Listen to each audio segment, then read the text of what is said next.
What if I told you that some of the most powerful stories in human history aren't just old tales gathering dust on forgotten scrolls, but living, breathing forces that still shape our world today? From the thunderous halls of Mount Olympus to the shadowy underworld of ancient Mesopotamia, mythology isn't just about gods and monsters, it's about us.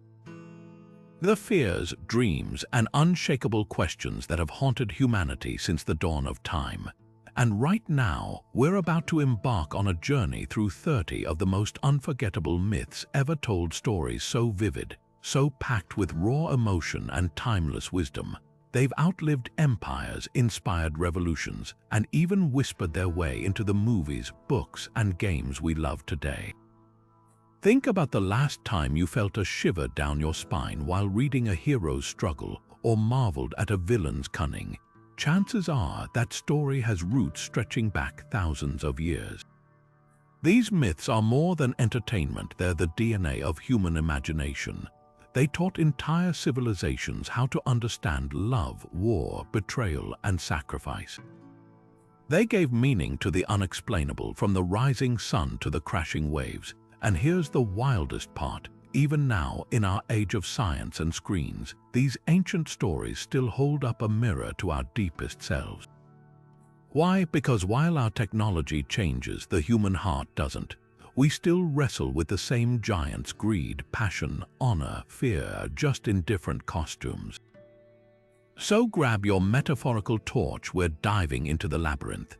Over the next 30 tales, you'll meet gods who bleed like mortals, heroes with flaws as big as their swords, and creatures so terrifying they'll stalk your nightmares.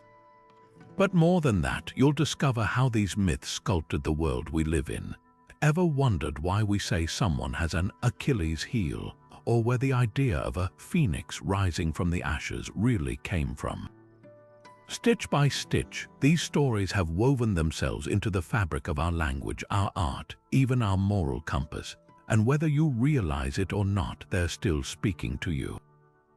So let's listen, because history's greatest myths aren't relics, they're invitations to wonder, to question, and to remember that the oldest stories often tell us the newest truths about who we are. Before time had a name, before the first sunrise painted the sky, there was only chaos, a yawning void of infinite possibility. And from that swirling nothingness emerged Gaia, the earth herself, solid and eternal. But she was not alone. From the dark depths rose Tartarus, the abyss of the underworld, and Eros, the force of desire that would one day bind all things together. This is how the Greeks saw the birth of existence. Not with a single divine command, but through a cascade of raw, primal forces clashing and intertwining. Gaia, the Great Mother, birthed Uranus, the starry sky, and together they filled the world with the first gods, the Titans. But Uranus, fearful of their power, trapped them deep within Gaia's womb. The agony of her children ignited a fury in Gaia, and she forged a sickle of adamant, whispering to her youngest son, Cronus. In the dead of night, Cronus struck, severing Uranus from the heavens in an act as brutal as it was necessary. Drops of Uranus' blood splashed onto the earth, giving rise to the Furies, creatures of vengeance, and the giants, towering forces of rage. This wasn't just a change of rulers, it was the first great upheaval, a pattern that would repeat through myth and history. Cronus now ruled, but a prophecy foretold his own downfall by the hands of his child.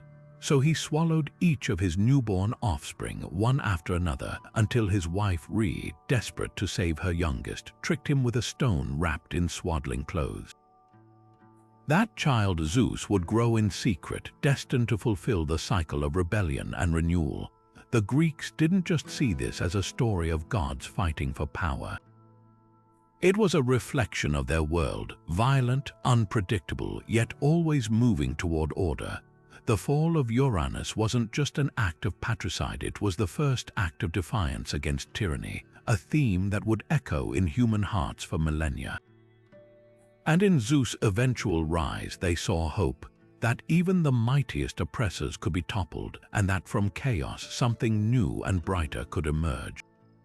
Zeus may have claimed the throne, but one titan refused to bow: Prometheus, whose name means forethought. While the other Olympians saw humans as little more than clay puppets, Prometheus looked at these frail, shivering creatures and saw potential. So he did the unthinkable. He stole fire from the gods and carried it down to earth in a hollow fennel stalk.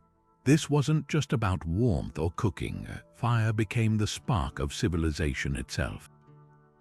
With it, humans forged tools, built cities, and dreamed beyond mere survival. For the first time, mortals could shape their own destiny. Zeus's rage was volcanic. Fire was divine property, a boundary never meant to be crossed. By giving it to humanity, Prometheus hadn't just broken a rule, he'd shattered the natural order. The punishment had to be unforgettable. So Zeus chained the Titan to a mountainside where an eagle tore out his liver every day, only for it to regrow each night in an endless cycle of agony. But Prometheus's torment wasn't enough. Zeus wanted humanity to suffer too, not with brute force but with cunning.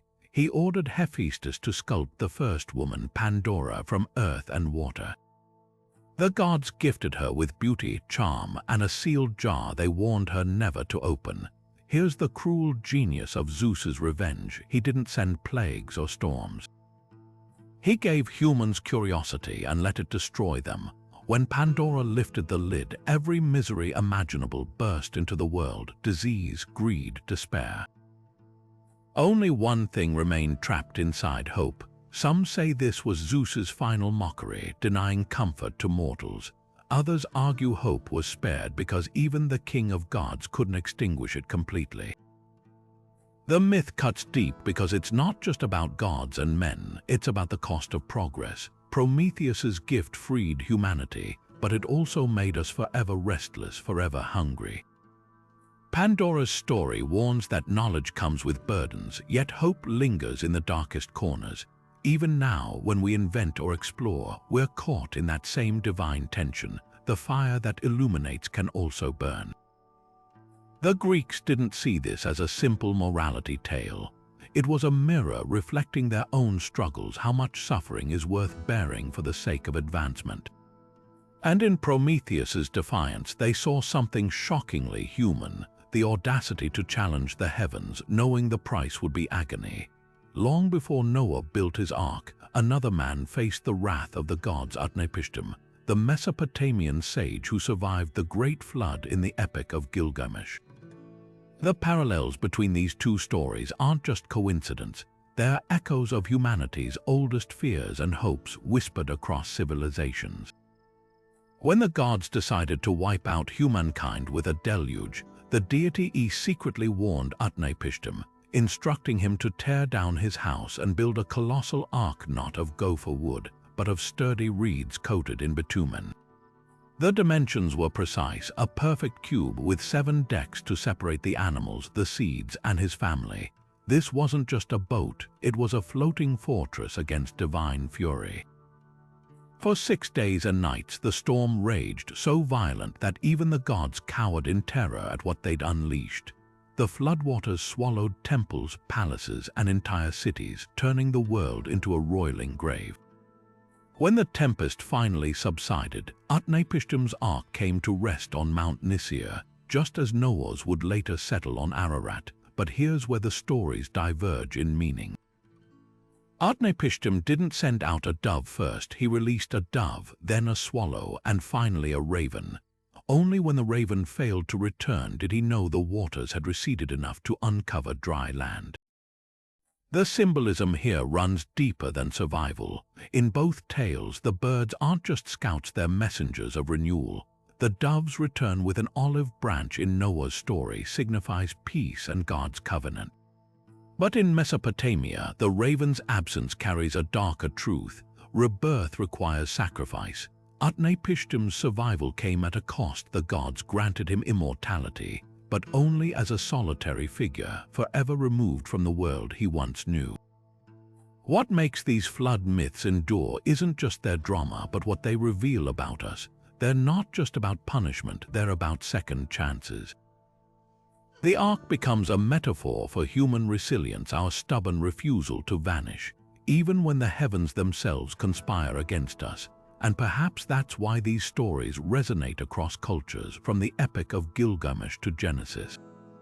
They remind us that after every cataclysm, whether wrought by gods or nature, life finds a way to begin again.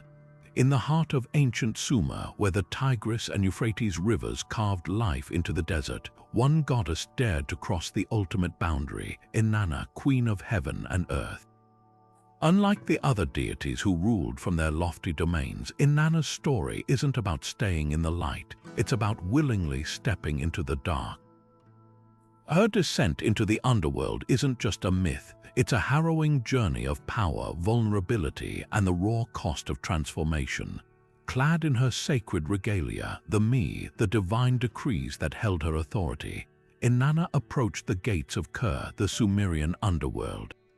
But this was no ordinary visit. She claimed she came to witness the funeral rites of Ereshkigal's husband, but the truth ran deeper.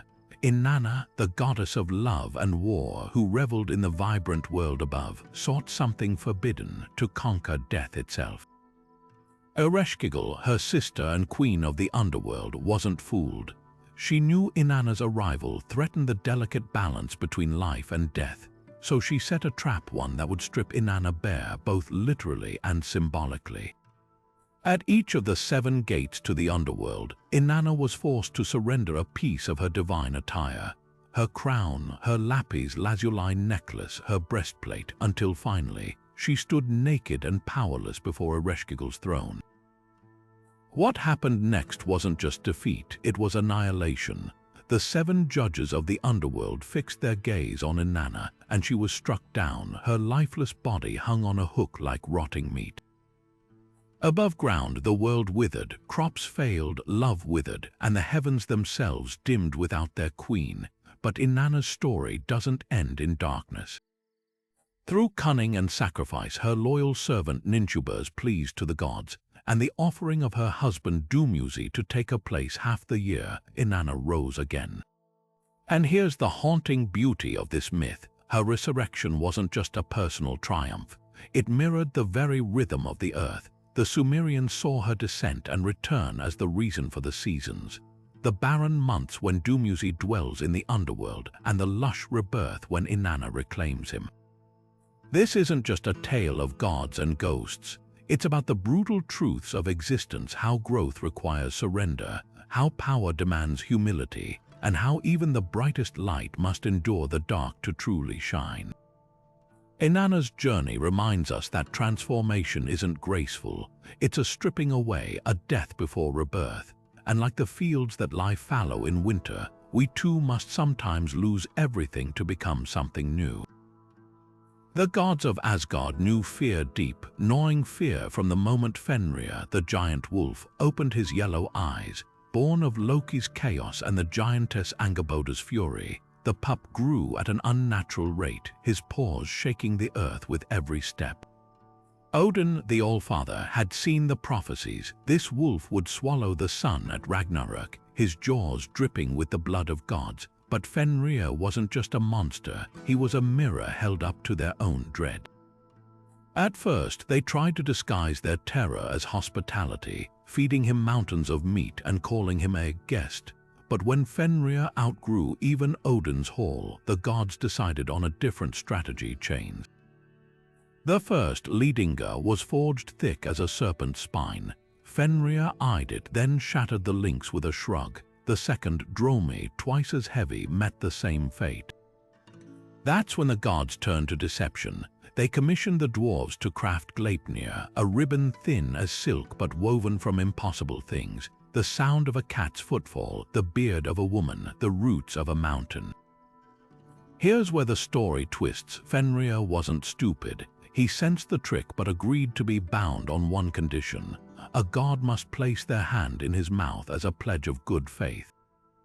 Tyr, the god of war and oath, stepped forward. No speeches, no hesitation, just a single act of courage that would cost him everything. As the ribbon tightened, Fenrir realized the truth too late. He thrashed, howled, and clamped down in rage, severing Tyr's hand at the wrist. The wolf's snarls shook the 9 realms as the gods drove Gleipnir's end into the earth, anchoring him with a sword wedged between his jaws. But this wasn't victory, it was a delay. The prophecies remained, chains break, stars fall, and Fenrir's vengeance would come. Tyr's sacrifice wasn't just about losing a hand, it was about the price of fear. The gods chose betrayal over trust, and in doing so sealed their own fate. The Norse didn't tell this story to celebrate triumph. They told it to show that even gods can't escape the consequences of their choices. And in Tyr's quiet courage, they found a startling truth. Sometimes keeping your word hurts more than breaking it. Gold shimmered on the Nile's banks the day Set's jealousy turned to violence. Osiris, Egypt's beloved god-king, had brought civilization to the land, teaching agriculture, law, and worship, but his brother Set saw only a throne to claim. At a grand feast, Set unveiled a cunning trap, an ornate chest crafted precisely to Osiris's measurements. Laughing, he promised it as a gift to whoever fit inside. The moment Osiris lay down, Set's allies slammed the lid shut, sealing it with molten lead before hurling it into the Nile's treacherous currents. Isis's grief could have drowned the world. When she recovered Osiris's body from the Phoenician shores, her magic stitched his soul back together long enough to conceive Horus, but Set wasn't finished. He hacked Osiris's body into 14 pieces, scattering them across Egypt. What followed wasn't just a search, it was an act of cosmic healing. Isis, with her sister Nephthys, became a living map of devotion. They wandered swamps and deserts, retrieving every fragment, all but one consumed by a Nile fish. Even incomplete, Isis wove Osiris into the first mummy, binding him with linen and spells so potent they birthed an entire funerary tradition. Now the story splits like the Nile Delta, 2 vengeance paths unfolding. Osiris, resurrected yet forever changed, retreated to rule the underworld, becoming the judge of souls. But Horus, his hawk-eyed son, carried the fight back to Set. Their 80-year war wasn't just personal, it etched Egypt's concept of Maat, divine order, into stone. When Horus finally tore out Set's testicles and lost his own eye in the battle, the gods didn't just declare him victor. They affirmed that true kingship wasn't taken through brute force, but earned through sacrifice and balance. The brilliance of this myth lies in its layers. Set isn't purely evil, he's chaos, a necessary counterbalance. Isis isn't just a mourner, she's the first alchemist, turning death into renewal. And Horus's missing eye, it became the Wedjat, a symbol of healing traded for his father's resurrection. Every twist in this tale whispers a truth the Egyptians lived by, that destruction and rebirth are 2 sides of the same scarab, rolling the sun across the sky each dawn. Hercules didn't set out to be a hero, he was a broken man drowning in grief and guilt. The murder of his wife and children in a fit of madness wasn't just a tragedy, it was the weight that would crush him into legend. When the Oracle of Delphi declared he must serve King Eurystheus for 12 years to atone, the task seemed impossible by design. The Nemean lion wasn't just a beast, it was a nightmare made flesh. Its golden fur resisted every weapon, its claws could slice through stone, and its roar paralyzed entire villages with fear. Hercules didn't triumph through brute strength alone. When his arrows bounced off the lion's hide, he wrestled it bare-handed, then used its own claws to skin it, a grisly trophy that became his iconic armor.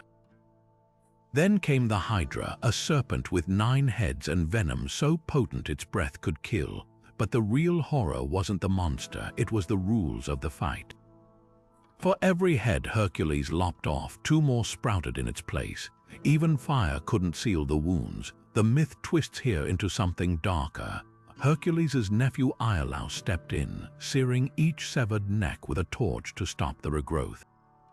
Some versions say this help disqualified the labor, that true heroism demanded solo suffering. But isn't that the heart of Hercules' story? His labors weren't about perfection, they were about persistence.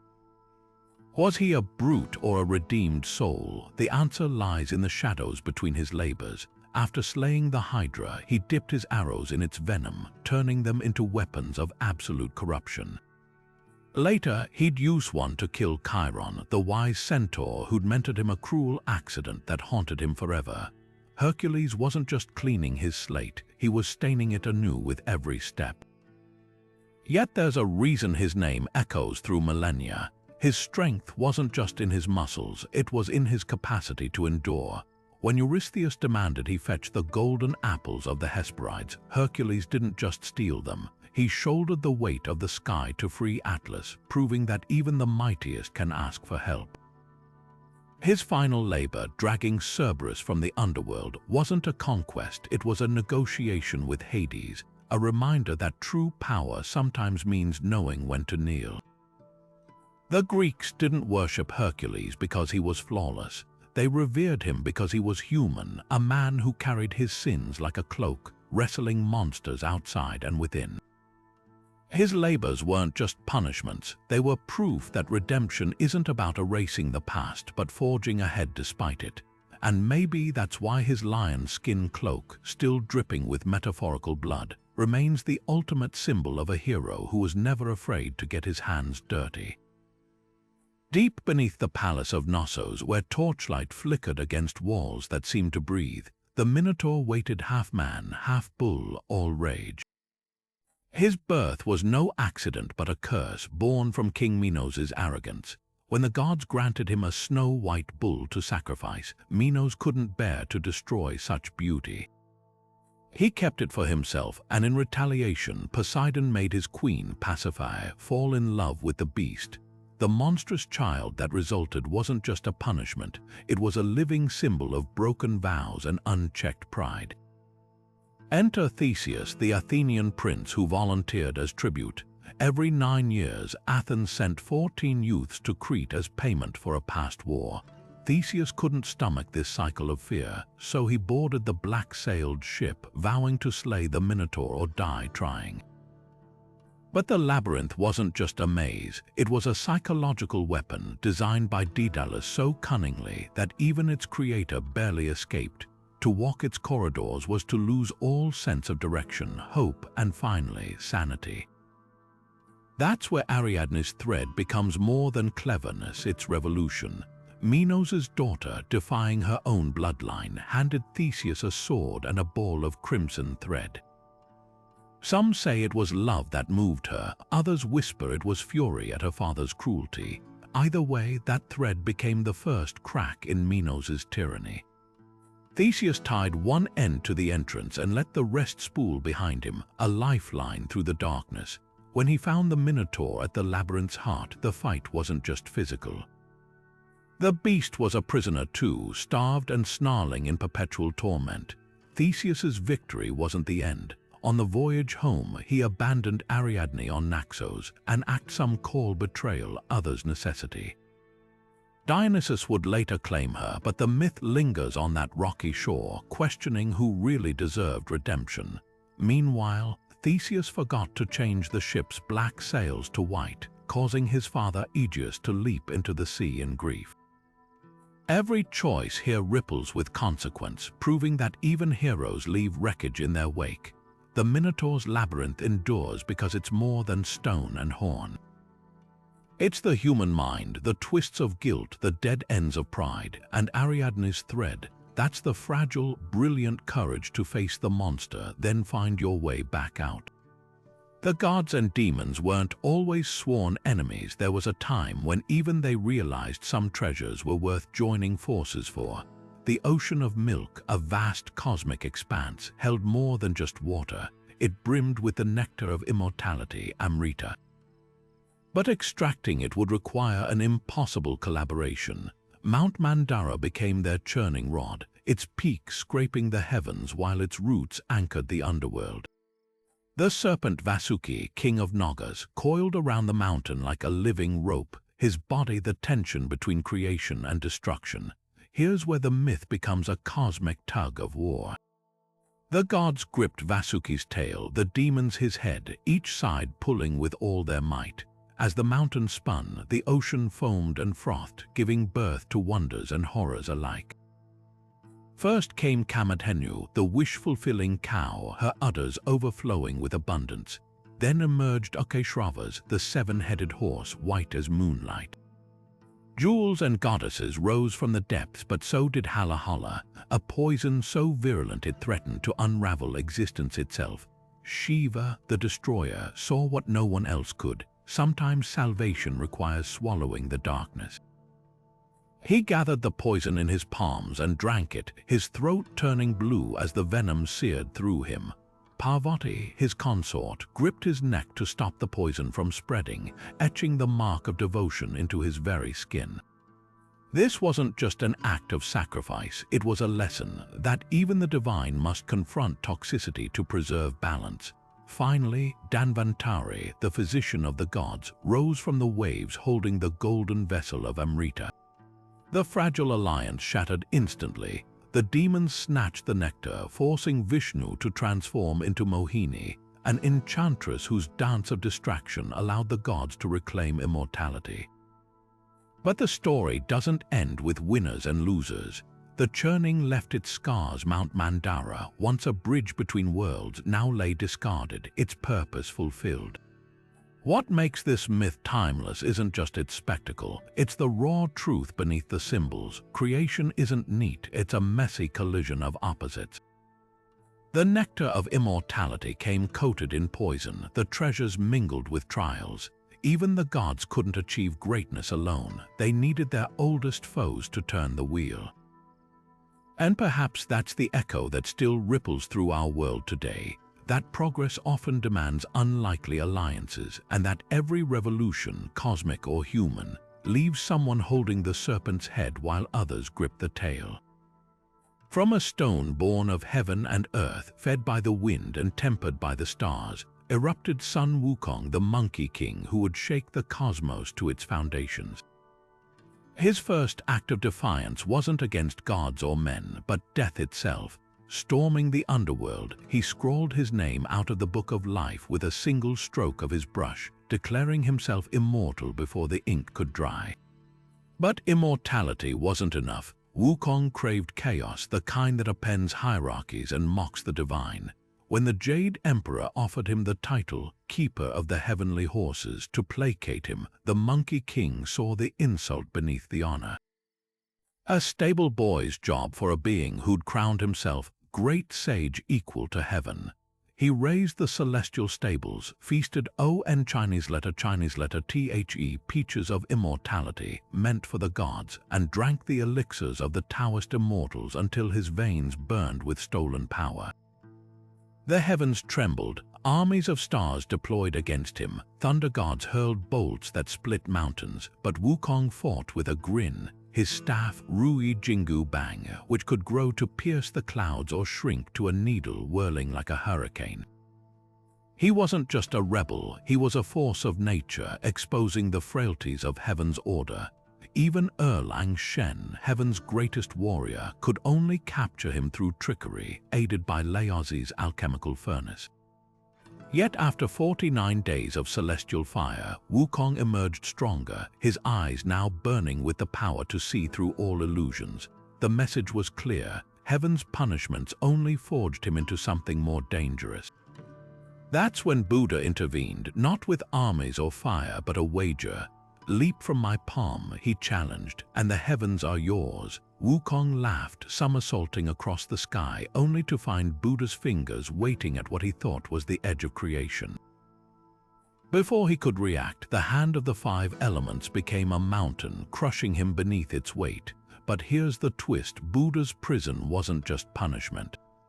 It was preparation. 500 years later, the mountain would crack open, not to unleash chaos, but to bind Wukong's fury to a nobler quest, protecting the monk Xuanzang on his journey west for sacred scriptures. The brilliance of Wukong's tale lies in its duality. He begins as the ultimate anarchist, mocking gods and upturning cosmic rules. Yet by journey to the west, he's both diminished and elevated. The golden head, band tightening around his skull at Xuanzang's chants, isn't just a leash, it's a mirror. His battles shift from selfish rebellion to defending the helpless, his cleverness no longer for pranks but piercing the illusions of demons. Even his final title, Victorious Fighting Buddha, isn't surrender, it's transformation. The Monkey King's story asks a startling question. Can the wildest parts of ourselves, the ones that rage against all constraints, become the very tools of enlightenment? Wukong's journey whispers that even the unbreakable can be remade, not by crushing their spirit, but by giving it a sky vast enough to soar in. No instrument had ever wept like Orpheus's lyre. When he played, even the rivers paused mid-current, the trees leaned close to listen, and the stones softened to clay. His music wasn't just beautiful, it was alchemy, turning grief into something the gods envied. So when his bride Eurydice died on their wedding day, bitten by a viper's fang as she fled an unwanted admirer, Orpheus didn't mourn like other men. He descended into the underworld, armed only with melody to barter with death itself. Hades' realm had never known such sound. The wails of the damned quieted as Orpheus sang, his voice threading between the iron bars of eternity. Cerberus, the three-headed hound, lay down whining like a pup. The Furies, whose eyes dripped eternal blood, wiped their cheeks dry. Even the merciless king of the dead was moved, or perhaps intrigued. Hades agreed to release Eurydice on one impossible condition. Orpheus must walk ahead, never glancing back until they both reached sunlight. A test wrapped in simplicity, designed to exploit the very thing that made Orpheus human, doubt. That ascent from the underworld became the longest walk in myth. Every step echoed with questions. Was her footfall real or just the whisper of his hope? Did the gods toy with him? The closer they climbed to the living world, the more his certainty unraveled. And then, just as daylight kissed his brow, he turned. Eurydice, halfway between shadow and sun, stretched a hand toward him. Her lips shaped his name as the darkness reclaimed her, this time forever. The Greeks didn't tell this story to punish curiosity. They understood Orpheus's glance wasn't carelessness, it was love's fatal paradox. To never look would mean he didn't truly cherish her. Yet looking sealed her loss. His music could charm death, but not his own heart. In the end, Orpheus became a warning etched in lyre strings. Some doors, once opened, can't be passed through twice. And sometimes the purest love is the one that trusts the invisible. The sea has always whispered its warnings to sailors, but no phantom chilled their bones like the sight of tattered crimson sails against a storm-darkened sky. The Flying Dutchman wasn't just another ghost ship. It was a floating tomb cursed to sail forever without reaching port. The legend begins with Captain Hendrik van der Decken, a man whose arrogance outmatched even the ocean's wrath. When a tempest battered his vessel off the Cape of Good Hope, a graveyard of ships known as the Cape of Storms, he spat at the wind and swore an oath that shook heaven itself. "I'll round this cape if I must sail until Judgment Day." Some say he challenged God directly, others claim he merely mocked the storm. Either way, the waters answered. The clouds parted just long enough for a spectral figure to appear on deck, condemning Van der Decken and his crew to an eternity adrift. What makes this myth endure isn't just the horror, it's the uncanny details that sailors swore were real. The Dutchman was said to glow with an eerie phosphorescence, its rigging humming in windless air. Spotting it meant doom. Some versions claim it heralded shipwrecks, while others insisted any vessel that hailed it would inherit the curse. The 19th century Prince George of Wales even logged an official sighting in 1881, his officers reporting a red-hulled ship that vanished mid-ocean. But the Dutchman's true power lies in its metamorphosis from folktale to cultural shorthand. Wagner's opera immortalized it as a romance, the captain redeemed only by a love willing to die for him. Hollywood twisted it into pirate fantasy, with Davy Jones' barnacled crew in Pirates of the Caribbean.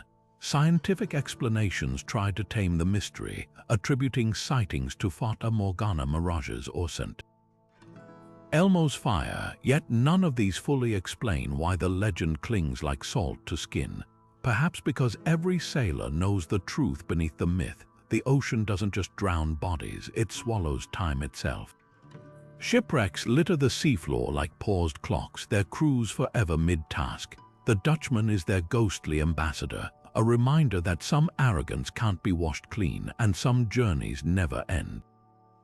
Zeus's skull was splitting, not from thunder or war, but a pain so fierce it seemed the universe itself hammered against his temples. The king of gods writhed on his throne, his roars shaking Olympus as his forehead pulsed with unnatural light. The other gods recoiled. No herb could dull this agony, no nectar could soothe it. This was no ordinary affliction, it was Metis, the Titaness of wisdom, fighting from within. Years earlier, fearing a prophecy that her child would surpass him, Zeus had swallowed Metis whole, trapping her in his belly. Now her unborn daughter demanded release. Hephaestus, the smith god, saw no other choice. Gripping his double-headed axe, he struck Zeus's forehead with a crack that echoed across the heavens. The blow didn't kill, it liberated. From the cleft in Zeus's skull burst Athena, fully grown and armored, her war cry ringing like a silver bell. She didn't stumble or wail like a newborn. She landed in a crouch, her spear already gleaming, her owl-eyed gaze taking measure of the world in an instant. This wasn't just a strange birth, it was a revolution. Athena's arrival redefined power itself. Unlike Ares, who reveled in bloodshed, she embodied strategic warfare, where victory went to the cunning, not just the strong. Her shield bore the head of Medusa, not as a trophy, but as a warning. Wisdom can turn even monsters to stone.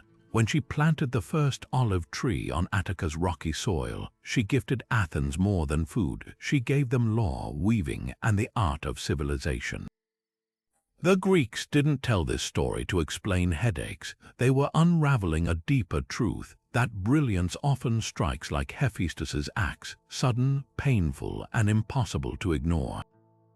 Athena's birth from Zeus's mind, not his loins, made her a singular force. She wasn't just another god, she was the moment thought became action, the spark where strategy met strength. Even now, when an idea hits with blinding clarity, we call it a brainchild, unknowingly echoing the myth of a goddess born ready for battle, her very existence proving that the most powerful weapons are forged in the mind. The ice crackled under Sedna's feet as her father's kayak sliced through the black water, each paddle stroke carrying them farther from shore. He'd promised her a new life across the strait, a husband waiting with warm furs and plentiful meat. But when the waves grew rough and the wind screamed like a betrayed woman, Sedna saw the truth in her father's averted eyes. There was no husband, only hunger. The storm wasn't nature's fury, it was the ancestors weeping for what was about to unfold. When the sea threatened to capsize them, her father made his choice. With hands that had once cradled her as a child, he seized his daughter by the hair and flung her overboard. Sedna clung to the kayak's edge, her frozen fingers turning white against the wood. That's when the knife flashed, not to cut ropes but to sever her grip. First one fingertip, then another, her dark blood swirling in the brine as she sank. But here's where the horror transforms. Those falling fingers didn't vanish. They twitched, grew scales, became the first seals and whales. Her very suffering birthed the creatures that would feed her people. Yet survival wasn't redemption. As Sedna plunged deeper, her hair tangling with kelp, her mutilated hands became something more, a throne. The ocean floor reshaped itself around her rage, crowning her the vengeful mother of the sea. Now, when Inuit hunters starve because the seals vanish, they know why. Sedna's hair, knotted with sins of the living, chokes the marine life. Only the bravest shaman dare descend to her abyss, combing through her matted locks while singing ancient hymns. If they soothe her, the animals return. If they fail, starvation tightens its grip on the ice above. This myth cuts deeper than most. Unlike distant Olympians, Sedna isn't a metaphor, she's woven into daily survival. Every seal hunt acknowledges her sacrifice, every famine whispers of her wrath, but the most haunting lesson isn't about appeasing gods. It's that betrayal, especially by those meant to protect you, doesn't just wound, it reshapes the world. Sedna's fingers didn't grow back. They became life itself, proving that even our deepest wounds can nourish if we dare to rule the darkness rather than be ruled by it. Rama's coronation day should have been a sunrise of gold, not ash. The entire kingdom of Ayodhya had gathered, garlands woven, thrones polished until a single whisper from Queen Kaikeyi shattered it all. Years earlier, she'd saved the king's life in battle, earning 2 boons. Now she demanded Rama's exile and her own son's coronation. The court gasped. Rama's father crumpled like a withered leaf, bound by the unbreakable chains of a king's word. But Rama, he smiled, not in bitterness but with a serenity that shook the palace. "If Dharma demands 14 years in the forest, I go with joy," he said, trading silk for bark cloth before the stars could blink. This wasn't just banishment, it was a masterclass in moral courage. Rama took exile not as punishment but as sacred duty. His brother Lakshmana and wife Sita refused to stay behind, turning the journey into a moving temple of loyalty. Yet the forest wasn't merely trees and tigers, it was Ravana's hunting ground. The demon king of Lanka, with his 10 heads and 20 arms, didn't attack with armies first. He struck through deceit, sending a golden deer so radiant Sita begged Rama to chase it. When his arrow pierced the creature, it screamed in Rama's voice, a trap. Sita, frantic, ordered Lakshmana to help, drawing protective lines around their hut. But Ravana, disguised as a starving sage, crossed that line with a plea for alms. The moment Sita stepped beyond her boundary, the earth split. Ravana's chariot rose like a black sun, snatching her into the sky. Here's where the Ramayana twists the knife. Ravana wasn't some mindless brute, he was a scholar, a devotee of Shiva, a ruler whose golden city put mortal kingdoms to shame. His flaw wasn't ignorance, it was entitlement. He believed desire, especially for another's wife, was his divine right. Yet Sita, though imprisoned in his garden, became the true conqueror. She refused his silks and threats alike, turning her captivity into a different kind of exile, one where her steadfastness became the axis of the epic. The story asks uncomfortable questions. Was Rama's adherence to Dharma, his refusal to doubt his father's command, his meticulous rules of war worth Sita's suffering?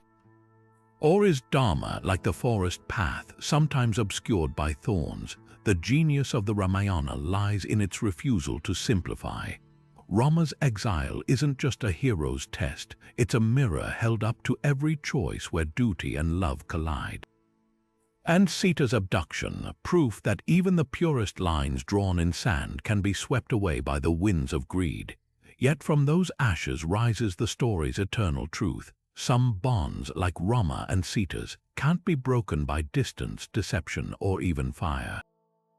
Niame, the sky god, possessed something no one else dared to covet: the entire world's stories, locked tight in a golden box beneath his throne. For centuries, mortals and spirits alike pleaded for just one tale, but Niame's price was impossible.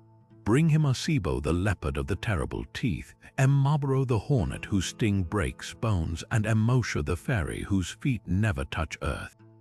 Most trembled at the thought. Anansi, the spider, no larger than a man's thumb, merely rubbed his 8 legs together and grinned. What followed wasn't just clever, it was a masterclass in turning weakness into weaponry. Anansi spun a web of words to trick Asibo into testing his strength against a magic pit, dropping the leopard into a woven trap for Mabro's swarm. A good and a well-told lie about an approaching storm, but Mosha required finesse. Anansi carved a wooden doll, smeared it with sticky sap, and left a bowl of yams in its lap. When the fairy grew enraged at its silence and struck it, her hands stuck fast along with her feet when she kicked, and her head when she butted in fury. Niame, confronted with his own impossible demands fulfilled, had no choice but to surrender the stories. But here's the twist the myths whisper: Anansi didn't hoard his prize. He let the tales spill from Niame's box like water, seeding them across villages and generations. Now, when elders say, we do not really mean that what we are about to say is true. They invoke Anansi, acknowledging that every story carries deception and truth in equal measure. His legacy isn't just mischief, it's the understanding that sometimes the smallest voice can outmaneuver the mightiest gatekeepers. After all, if a spider can own all stories, what's stopping you from spinning yours? The battlefield smoke hadn't even settled when the Valkyries arrived, not as scavengers, but as harvesters of the divine. Their armor didn't clank, it sang, a sound like ice cracking under the weight of destiny. These weren't mindless servants of Odin, they were the All-Father's sharpest paradox choosers of the slain, yet bound by choices not their own. Every Viking knew the deal, die sword in hand, and you might wake in Valhalla's mead-drenched halls. But few understood the brutal calculus behind the Valkyries' selections.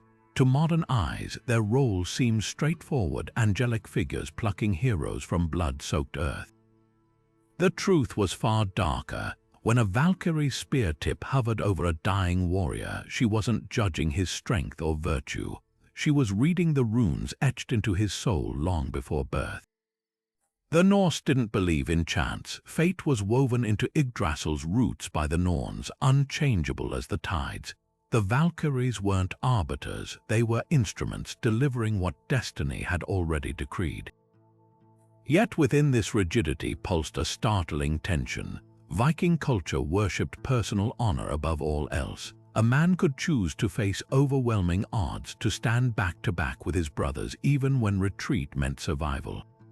That act of will, the decision to meet fate head-on, was what made the Valkyries take notice. Their selections weren't about victory, but valor.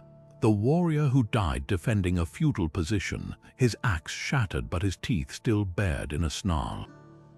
That was Valhalla material, the one who won through clever tactics but left companions to die. His name faded with the crows. This duality shaped Norse morality in ways still felt today.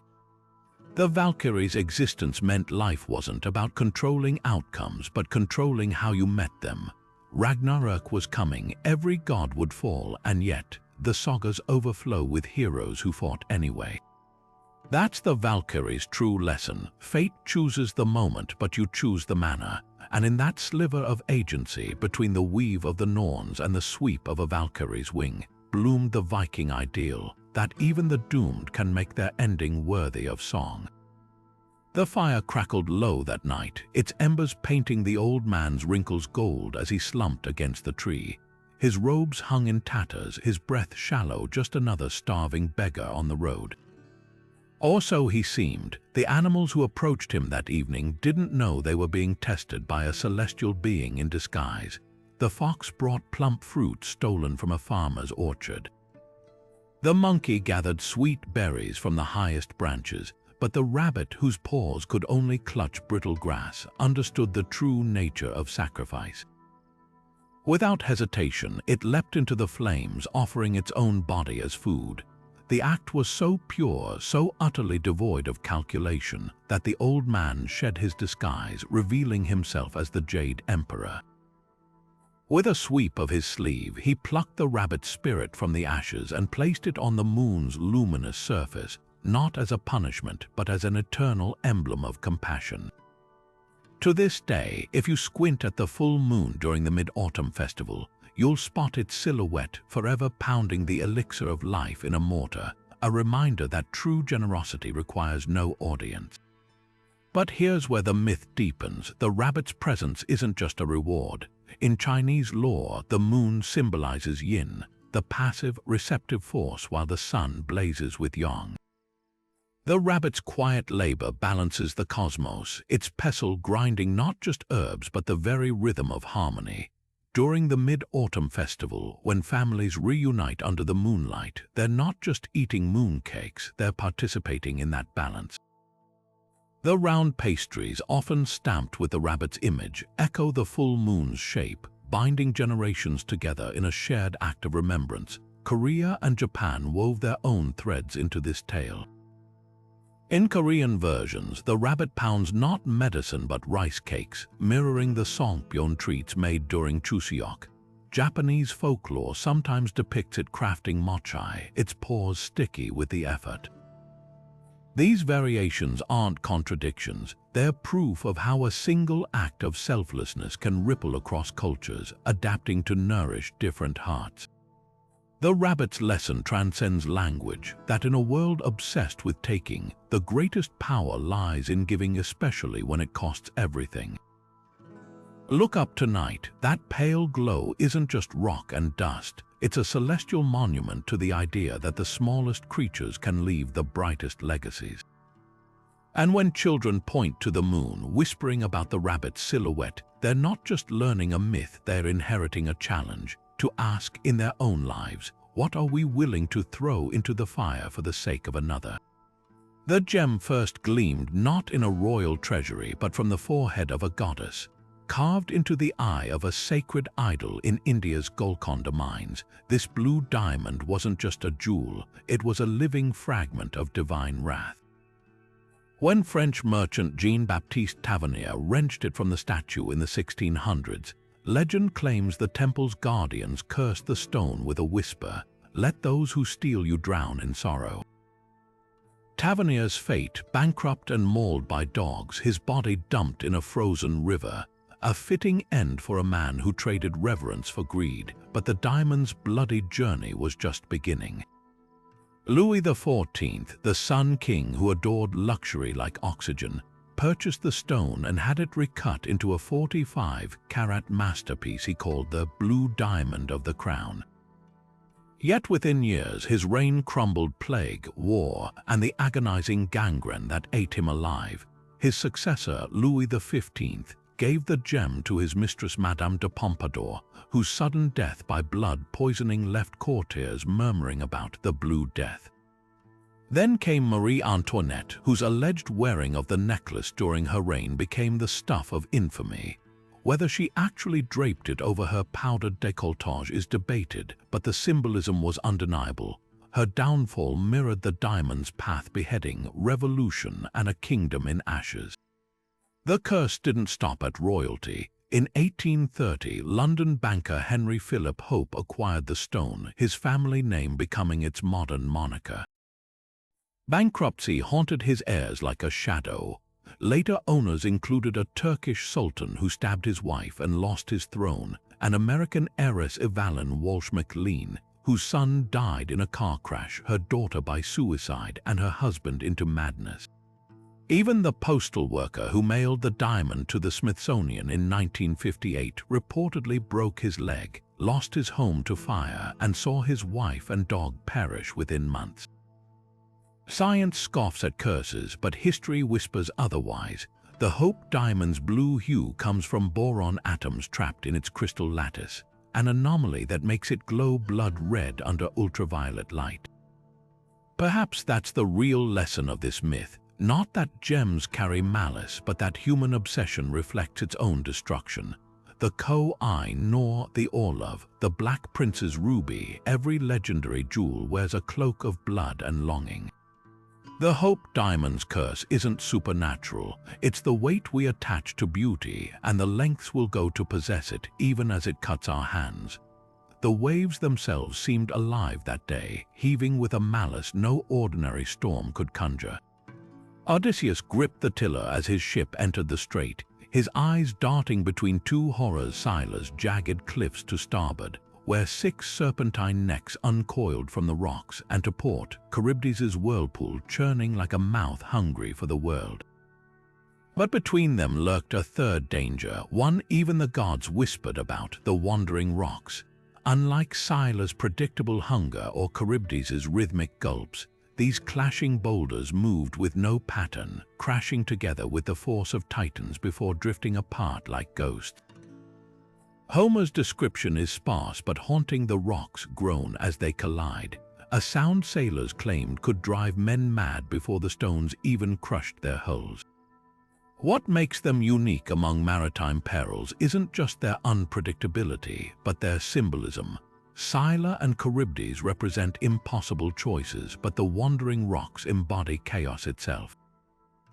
They're the ancient Greek answer to the question, how do you navigate a world where the very ground beneath you shifts? Odysseus's escape reveals his cunning at its peak. Circe had warned him no mortal ship could pass unscathed, so he didn't rely on oars or sails. He used the one weapon the rocks couldn't defy: information. Ordering his men to row close to Scylla, sacrificing a few to save the many, he avoided the whirlpool while letting the rock's own nature work in his favor. Their movements, though erratic, left narrow channels when parted. By hugging Scylla's side, his ship slipped through like a dagger between ribs, exploiting the split-second gaps the gods hadn't bothered to seal. Later myths layered meaning onto these stones. Some said they were the petrified remains of giants struck down by Zeus, forever straining against their bonds. Others claimed they marked the boundary between the known world and the abyss, a reminder that some forces refused to be mapped. Even Jason's Argonauts faced their own version, the Symplegades, which only ceased their clashing after a dove, and later the Argo itself dared the passage. But Odysseus's encounter cuts deepest because it mirrors every human struggle against capricious fate. Scylla and Charybdis are dilemmas we prepare for, weighing risk against reward. The wandering rocks, they're the crises that blindside us: the sudden job loss, the diagnosis, the betrayal from a trusted friend. Odysseus's lesson isn't just about seamanship, it's about accepting that some dangers can't be outmuscled, only outthought. And sometimes survival means sailing straight toward one monster to evade the jaws of another. The first crackle of flames wasn't the end, it was the beginning of a promise. Every 500 years, the phoenix, that radiant bird of scarlet and gold, would sense the weight of time in its wings and gather cinnamon twigs, myrrh, and sacred resins into a nest as fragrant as a temple altar. Then, with a cry that sounded like both lament and triumph, it would fan its wings until the sparks caught, surrendering to a blaze so intense it consumed every feather, every bone, leaving only ashes glowing like crushed embers. But this wasn't annihilation, it was transformation. From those ashes, a new phoenix would rise, identical in splendor, carrying the remnants of its former self in an egg of myrrh to deposit at the altar of the sun god Ra. The Egyptians called it Bennu, a heron-like creature who presided over the cyclical flooding of the Nile, destruction and fertility intertwined. To them, the bird wasn't just reborn, it was a living clock, its lifespan mirroring the heliacal rising of Sirius, the star whose appearance heralded the Nile's life-giving floods. But when Greek poets like Hesiod adopted the myth, they sharpened its edges. Their phoenix became a solitary marvel, dwelling in distant Arabia, its resurrection a spectacle unseen by mortal eyes. The historian Herodotus, ever skeptical, wrote of it with cautious wonder. "I have never seen it myself except in paintings. Alchemists, though, needed no proof." To them, the phoenix was the ultimate allegory for their great work, the process of turning base metals into gold. The bird's fiery death symbolized the Nigredo stage, where matter blackened and decayed, while its rebirth mirrored the albedo and rubedo, the purification and final glorious transformation. An alchemical manuscript from the 15th century depicts the phoenix engulfed in flames, its body morphing into a crowned king, proof that even in destruction lay the seeds of enlightenment. Early Christians seized on this symbolism with fervor. Church fathers like Clement of Rome saw the phoenix as proof of bodily resurrection, a divine echo of Christ's empty tomb.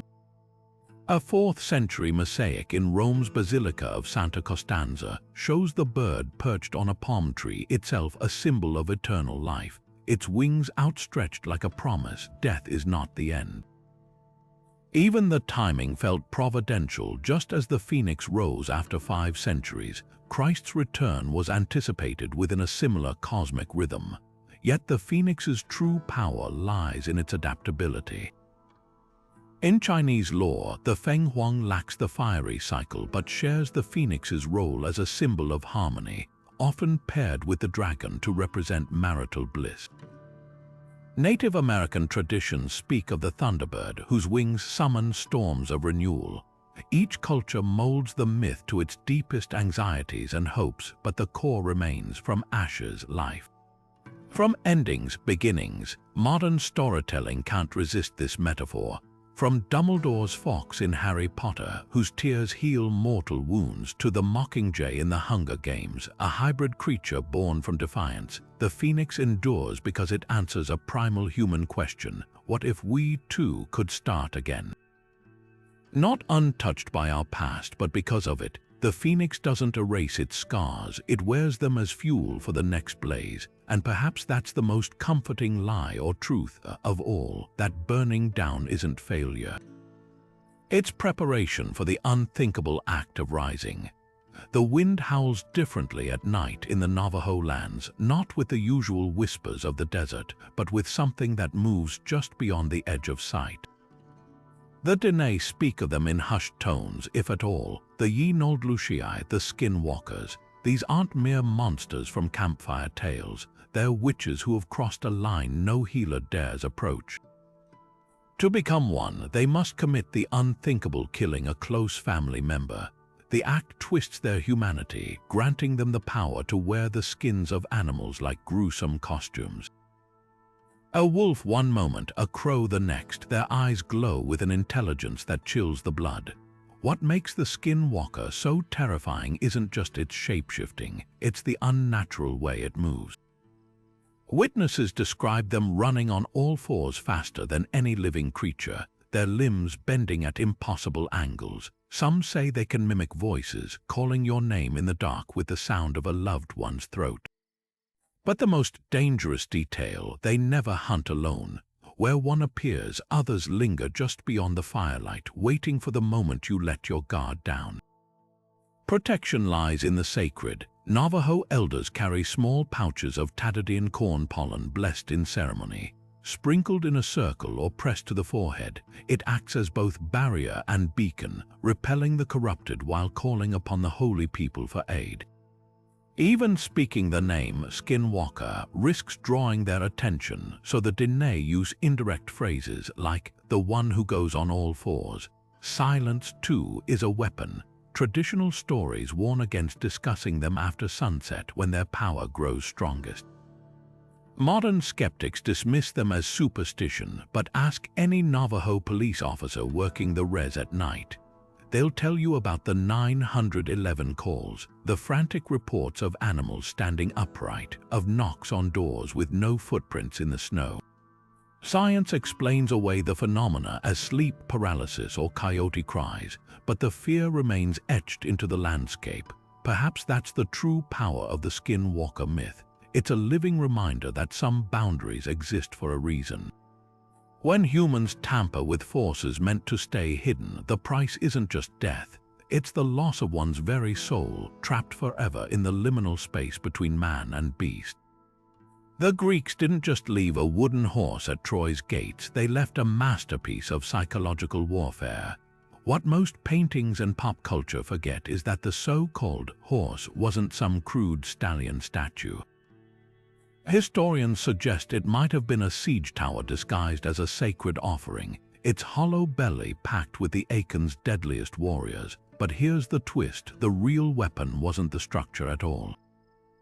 It was the lie etched into every plank. Odysseus, the architect of this deception, knew Troy's weakness wasn't their walls, it was their pride. After 10 years of stalemate, the Greeks didn't win with force, they won by making the Trojans want to lose.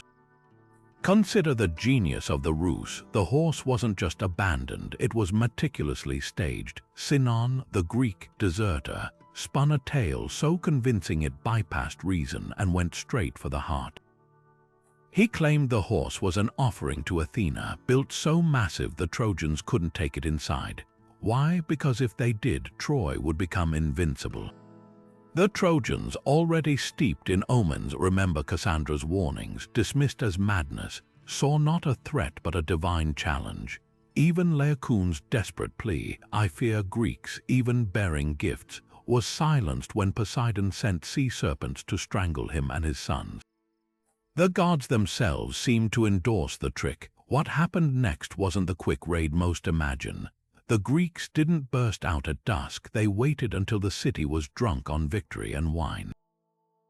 Festivities turned to slaughter as Odysseus and his men crept from the horse's belly, opening the gates for the main army. But the massacre wasn't just physical, it was cultural annihilation. Temples were defiled, infants hurled from walls, women dragged into slavery. Aeneas's flight from the burning city, carrying his father on his back, wasn't just escape. It was the birth of a new destiny, one that would eventually lead to Rome. The horse's legacy isn't just about cunning.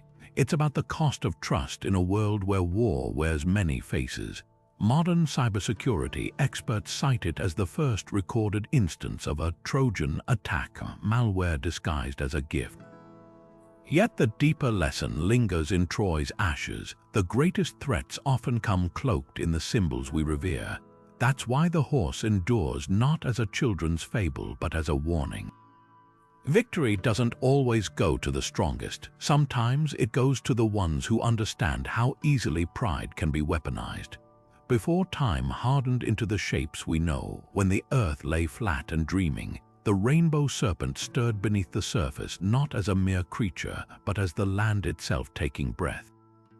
Aboriginal cultures speak of this being not in the past tense, but in the everlasting present, a force that carved riverbeds with its sinuous body, raised mountains where it paused to rest, and left waterholes glistening like scattered scales where it dipped beneath the earth.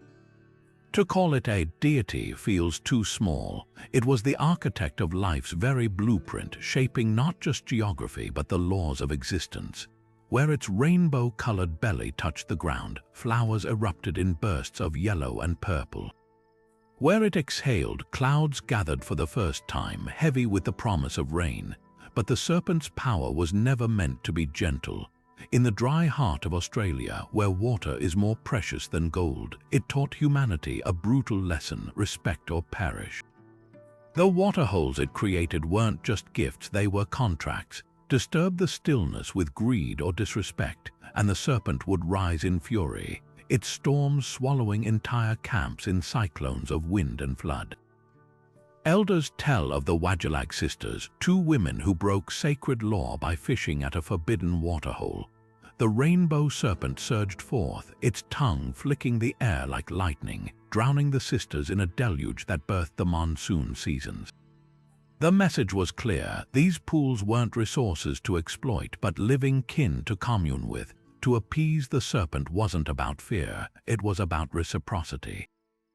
During ceremonies, dancers still paint their bodies in serpentine spirals, their movements retracing the ancient paths it carved.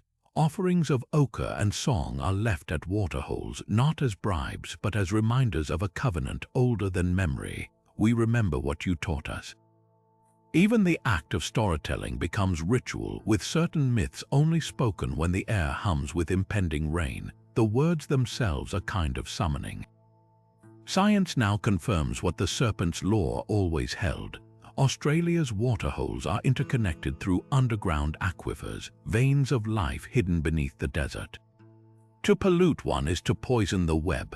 The rainbow serpent storms, they mirror the real climatic fury of El Niño, cycles of drought and flood that Aboriginal calendars predicted millennia before meteorologists. This isn't coincidence, it's proof that myth often encodes observation too precise for early science to articulate. Yet the serpent's greatest lesson isn't about ecology, it's about perspective. Western minds see rainbows as light refracted through water.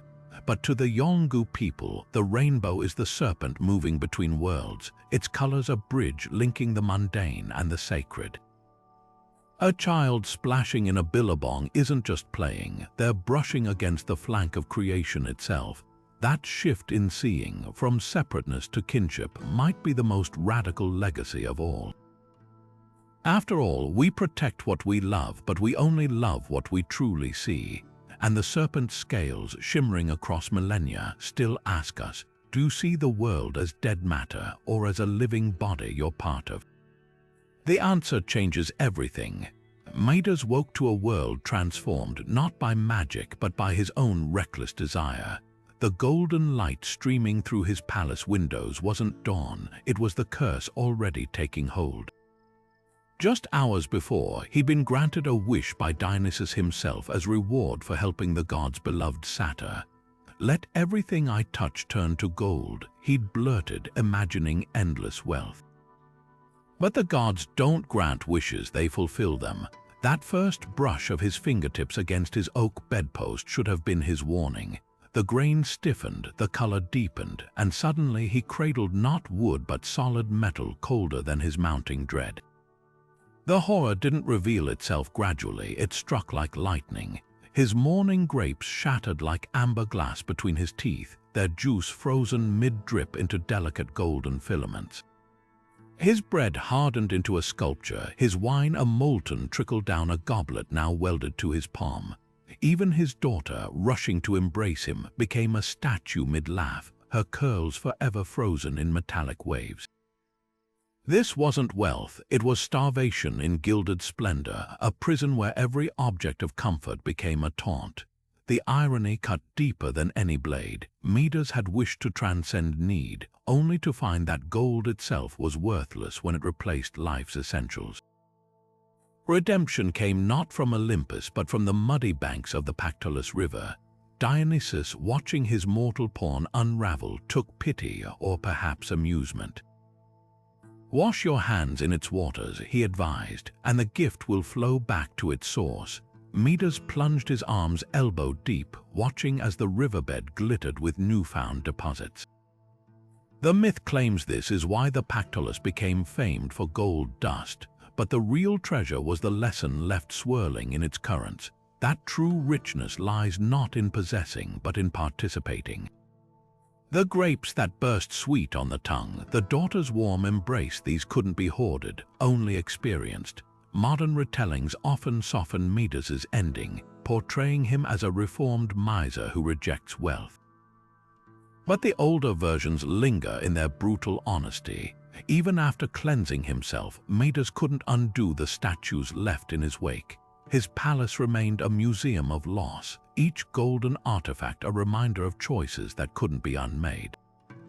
The tale endures not as a fable about greed, but as a warning about scale, how unchecked desire distorts not just objects, but relationships, ecosystems, civilizations.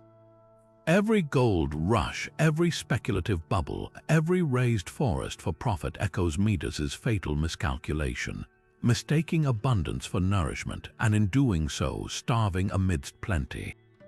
The humid air of the Philippine villages grows heavier at dusk, not just with the coming night, but with the collective breath held against what stirs in the shadows. The Aswang isn't your typical vampire. It doesn't lurk in castles or seduce with aristocratic charm. This creature thrives in the spaces between the familiar and the grotesque, wearing the face of your neighbor by day, then splitting itself apart when the moon rises. Its most horrifying trait, a torso that detaches at the waist, the upper half sprouting bat-like wings to hunt while the lower half remains standing motionless in the corner, waiting for its other half to return like some macabre jigsaw puzzle. Pregnant women know to sleep with crisscrossed palm leaves over their bellies. The Aswang craves the life growing inside them, not just for hunger but for power. It doesn't merely drink blood, it uses an elongated, proboscis-like tongue to siphon the unborn child's essence, leaving the mother to wake exhausted, her womb inexplicably empty. What chills the bones isn't just the violence, but the quiet precision. The Aswang doesn't leave puncture wounds, it leaves grief wrapped in plausibility, making families question whether the loss was natural or supernatural. Garlic hangs in braids over doorways not as decoration but as a calculated defense. Unlike European legends where garlic repels by scent alone, the Aswang reacts to it on a near molecular level. Crushed cloves mixed with salt are scattered across thresholds, their pungency acting like an electric fence to the creature's senses. But here's the twist, the garlic must be fresh. Wilted or dried, it loses its potency, a detail that reveals the Aswang's tie to the cyclical rhythms of nature. It's as if the very vitality of the plant mirrors what the creature seeks to steal. Yet the Aswang's true power lies in its duality. By daylight, it could be the friendly midwife or the quiet farmer, someone trusted enough to enter homes without suspicion. This blending into human society makes it far more terrifying than any fanged monster. Folklorists suggest the myth evolved as a warning against betrayal, a manifestation of the fear that evil often wears a friendly mask. The detachable torso, perhaps a metaphor for how cruelty can split a person's identity, one half monstrous while the other remains disturbingly ordinary. Modern encounters still surface in rural clinics, where mothers insist their miscarriages were caused by an Aswang's visit. Doctors may dismiss it as superstition, but the stories persist, woven into the fabric of cultural memory. The creature endures because it embodies a fear deeper than death, the terror of the enemy who walks among us, unseen until it's too late. And in a world where trust is increasingly fragile, the Aswang's lesson lingers. Sometimes the most dangerous predators don't hide in the dark. They learn to smile in the light. The Greeks spun tales of a warrior sisterhood so fierce they lopped off their own right breasts to better draw their bows, the legendary Amazons. But beneath the layers of myth, archaeology whispers a different story. Excavations across the Eurasian steppes have uncovered graves of Scythian women buried with weapons, their skeletons bearing battle scars identical to their male counterparts. One such grave in southern Russia held a woman with a quiver of 40 bronze-tipped arrows, her bowed legs suggesting a lifetime on horseback, and a gash across her skull revealing she'd faced the edge of an axe and lost. Where did the single-breasted myth originate? Ancient Greek vase painters often depicted Amazons asymmetrically, one breast bared, the other presumably removed. Historians now propose this was artistic shorthand to emphasize their otherness, not surgical fact. The Greeks, whose women were confined to domestic roles, couldn't fathom warrior women unless they'd mutilated themselves to reject femininity. Yet the Sarmatians, real-life nomads of the Black Sea region, trained girls in archery from childhood without such extreme measures. Their bows were shorter, designed for mounted combat, requiring less upper body strength than Greek longbows. The most compelling evidence comes from DNA. A 4th century B.C.E. burial near the Kazakhstan border contained a teenage girl surrounded by iron daggers and a bent sword, tools of war, not domesticity. Isotope analysis revealed protein-rich meat in her diet, identical to male warriors of her tribe. Even her pelvic bones showed stress fractures from straddling galloping horses. These weren't mythical aberrations but a cultural norm among steppe nomads where survival demanded every able-bodied fight. So why did Greek storytellers exaggerate these women into man-hating monsters? Look to their defeat of Hercules, who was tasked with stealing the girdle of their queen Hippolyta. The Greeks couldn't accept that nomadic women might simply be better warriors, so they painted them as grotesques, their victories attributed to monstrosity, not skill. The tragic irony, while Greek men spun tales of breast-cutting barbarians, Scythian women were pioneering something radical, equality in life and death. Their graves held not just weapons but cosmetics and jewelry, proving femininity and ferocity weren't mutually exclusive. Modern digs continue to rewrite history.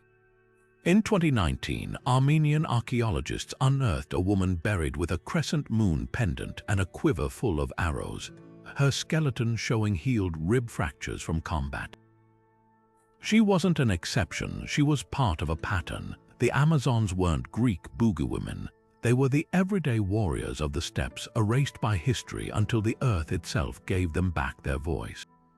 And perhaps that's the real myth we've been fed all along, that courage has a gender.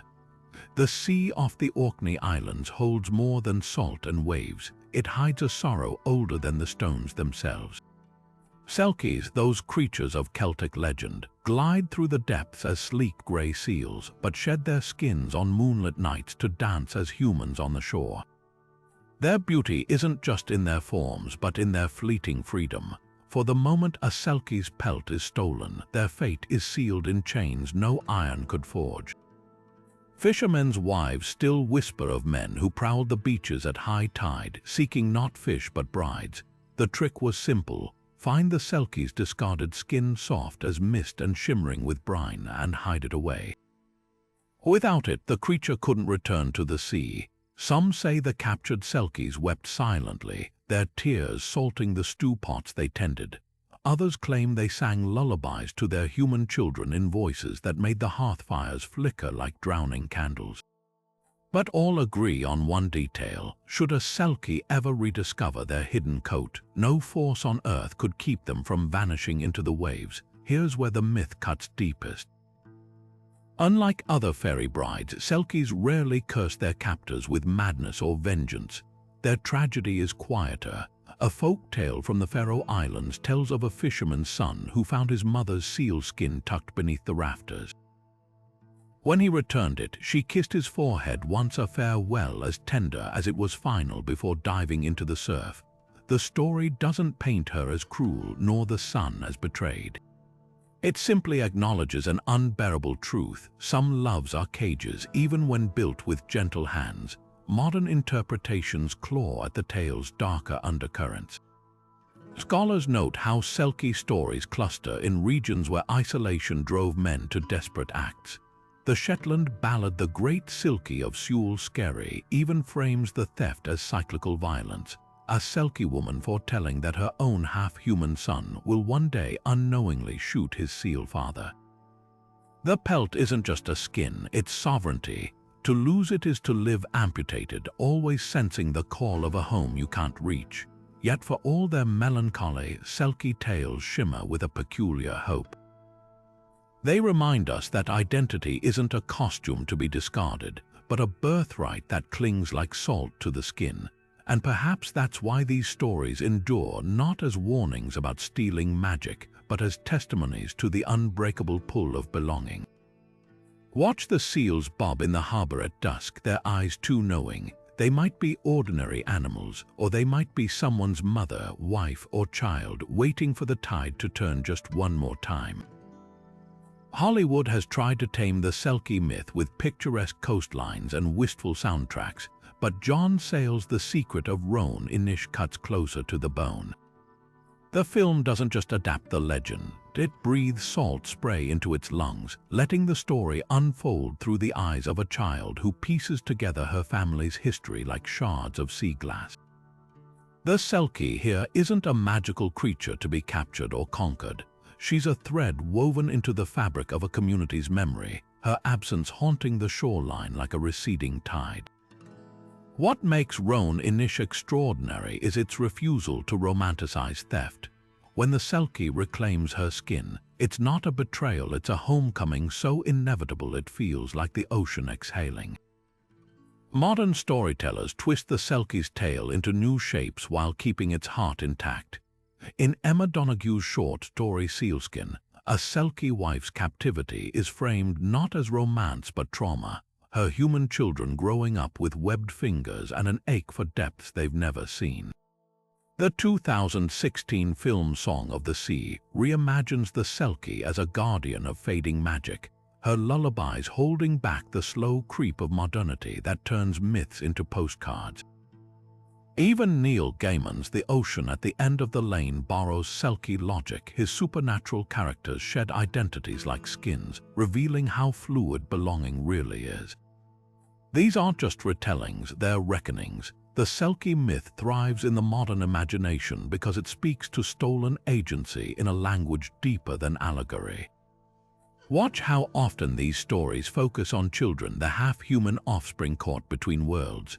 They're living metaphors for cultural displacement, for the parts of ourselves we silence to fit in. When Roan Inish's Fiona whispers to a seal in Gaelic, she's not just calling to a mythical ancestor, she's groping for a connection severed by time, by migration, by the simple act of growing up.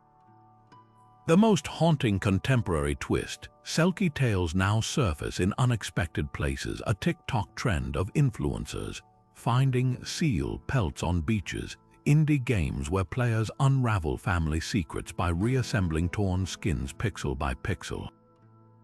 These adaptations prove the myth's resilience. It mutates but never dulls because its core truth remains. Freedom isn't a privilege. It's a birthright as essential as breath, and no love built on theft can ever truly hold. So next time you see seals basking on a rock, pay attention. They might be waiting not for a prince or a hunter, but for the tide to carry them back to a story older than castles, older than words, older than the land itself. These myths, spanning continents and centuries, aren't just relics of forgotten cultures, they're mirrors reflecting the same fears and desires that pulse through us today. Whether it's the dread of betrayal whispered in Selkie tales or the hunger for immortality woven into the phoenix's flames, these stories endure because they touch something primal in the human experience. The Minotaur's labyrinth isn't just a maze of stone, it's the tangled corridors of our own minds. Prometheus's stolen fire, that's the spark of innovation that still drives us to reach beyond what's meant to be touched. And Sedna's severed fingers transforming into seals, a haunting reminder that even our deepest wounds can nourish new life. What's striking isn't just how similar these themes are across cultures, it's how they adapt to fit the anxieties of each era. The Aswang's predatory deception feels eerily modern in an age of online facades, while Midas's golden curse resonates in a world obsessed with wealth at any cost. These myths aren't dead, they're evolving, whispering through our movies, books, and even video games. When Kratos battles gods in God of War or Mona confronts Tikar, they're walking paths first carved by ancient storytellers. So here's the invitation. Which of these myths lingers in your imagination? Is it the tragic glance of Orpheus or the Monkey King's defiant grin? Drop your favorites in the comments. We could spend hours dissecting the layers of each one. And if you're hungry for more deep dives into history's most gripping mysteries, hit subscribe. The past isn't finished teaching us yet. After all, the oldest stories often hold the newest truths. We just have to listen closely enough to hear them.